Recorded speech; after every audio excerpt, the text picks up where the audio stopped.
With AI, making app designs is getting better every day, and it's never been easier to build the app you want with AI tools like Cursor and Claude Code. But here's the thing, even though it's easy, it's still not that simple. We've made many videos on this channel showing you how to make your UI better and the easiest ways to get what you want. But we keep making more, and that's because every day something new comes out that completely changes how we do things. And today, I'm going to show you something incredible: how to generate apps with perfect UI UX and create infinite variations of them. So let's get into the video.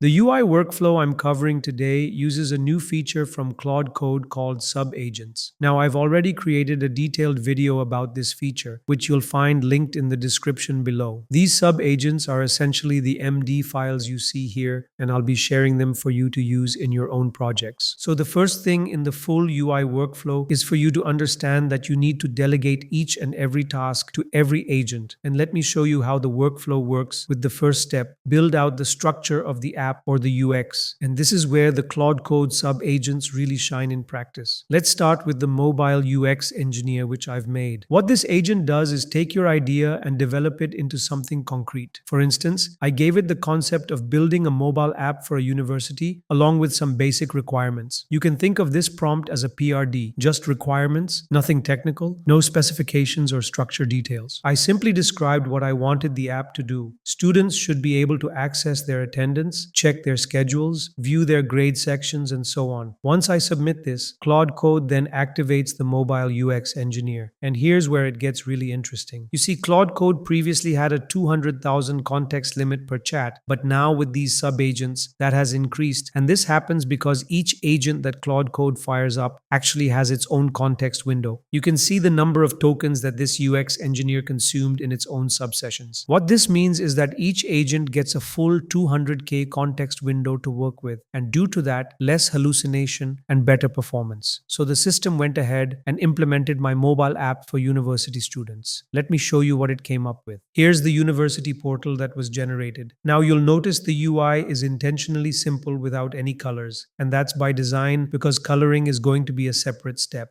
I've specifically configured the mobile UX engineer to focus solely on layout and user experience based on the requirements I provided. What's remarkable is that the user experience this app delivers is truly exceptional. If I had just asked for a university app without splitting the process into stages, I might have gotten something that looked good visually, but the UX wouldn't be nearly as strong. By separating these concerns and handling them individually, the UX becomes much more intuitive and well organized. Behind the scenes, I've established behavioral rules for the system to first understand the reasoning behind the requirements and then systematically break down the PRD. The 200K context limit per agent really helps here because it enables thorough analysis of user needs before it starts building anything. After breaking everything down and understanding the requirements, it then builds the mobile UI. Now, I primarily request HTML implementations, and there's a good reason for this. Editing HTML is incredibly straightforward. If I need a small change,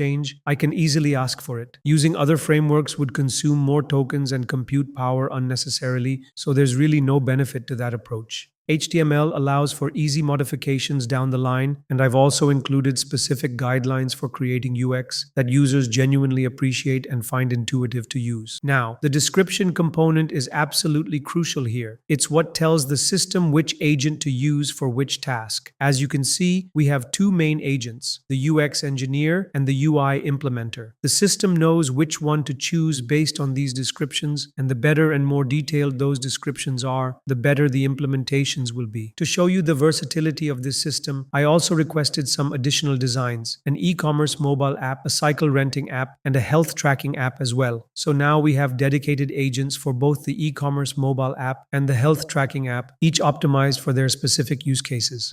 Let me also show you the cycle rental app that I asked it to build. Once again, you'll notice that the UI remains pretty basic at this stage, but that's intentional. What really matters here is the UX, the underlying structure of the app that it created. And in my opinion, it absolutely nailed it in terms of how users will interact with the application. The flow is really intuitive and easy to use, with everything properly organized in a way that just makes sense for the end user. Over on the AI Labs Discord community, we're hosting our first ever hackathon, now extended until August 11th. We heard your feedback and wanted to give you more time to build something awesome. We're also adding a $500 prize for the best overall submission, plus the top 5 projects will be featured in an upcoming YouTube video. So take your time, push your creativity, and submit your best work. Join by clicking the link in the pinned comment below. And if you're enjoying the content, make sure to hit that subscribe button so you don't miss what's coming next.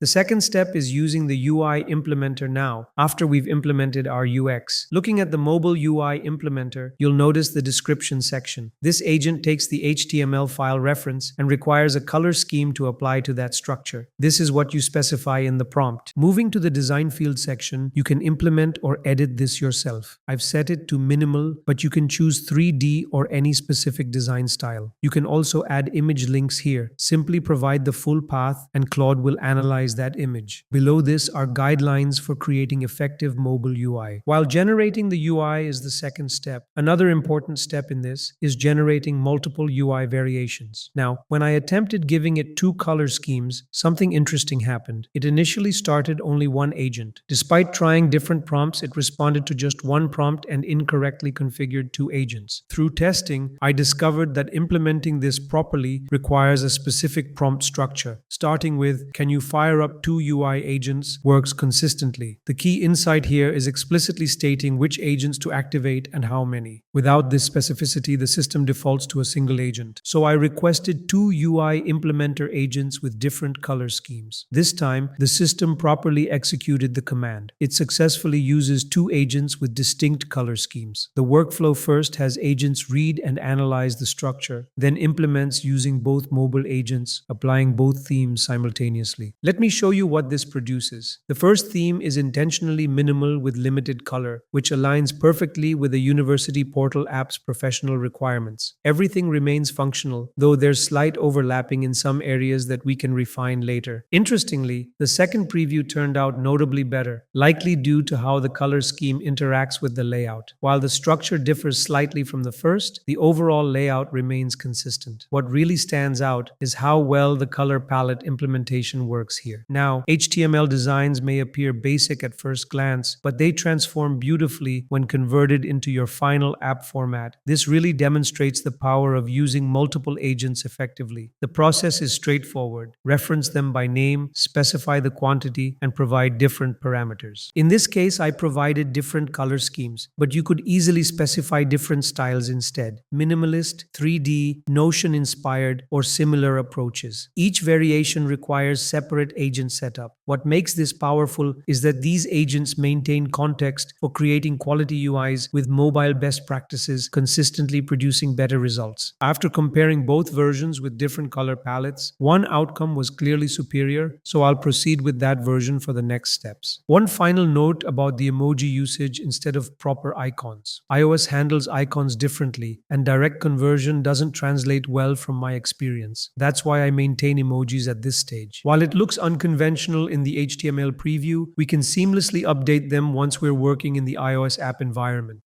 So this is the HTML to iOS converter file. Another thing is that I also asked it to include HTML, CSS, and JavaScript separately. Dividing them is actually a really good practice. As you can see, all of the files have now been divided into HTML, CSS, and JavaScript, and this makes the structure much cleaner. This is because the HTML file that is usually generated can be 1,000 or more lines long, and it becomes really hard to isolate and edit elements one at a time. Dividing them is a really good practice. What I asked it to do was to go ahead and create a conversion guide. I also provided an example of the type of HTML I would be giving it and explained that I needed it converted into an iOS app using SwiftUI. Here's the thing. It needed to use the Context 7 MCP because Context 7 MCP actually gives you excellent documentation. It works almost like RAG for documentation. It can automatically fetch the specific documentation needed, and it's really fast. It only provides the most accurate and useful context. As you can see, we got the Swift UI context from it. Then it went ahead and gathered the most accurate information required and filled everything out. I prompted it to improve the output 2 or 3 times, and it did that. Finally, we had our conversion file. I'll also be sharing the conversion file. You can check the description for that as well. This conversion file is what we're going to use for the conversion. As Claude generated the agent, I put this into the agent file instead of Claude generated. With everything now in place, you can see that I went back and asked Claude Code to convert the second design into an iOS app. It went ahead, used the HTML converter agent, and completed the conversion.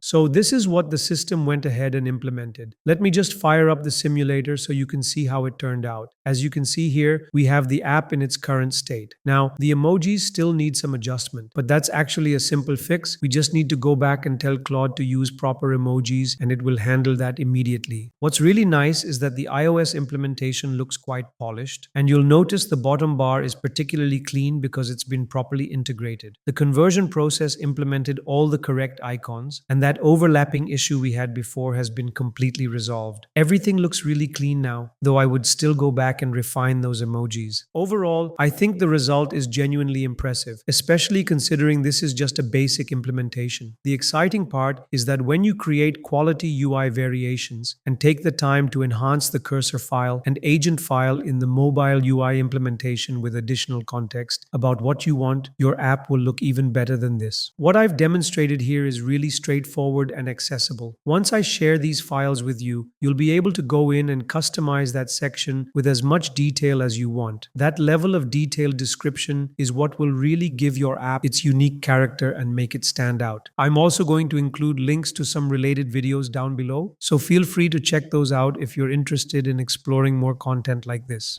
That brings us to the end of this video. If you'd like to support the channel and help us keep making videos like this, you can do so by using the super thanks button below. As always, thank you for watching, and I'll see you in the next one.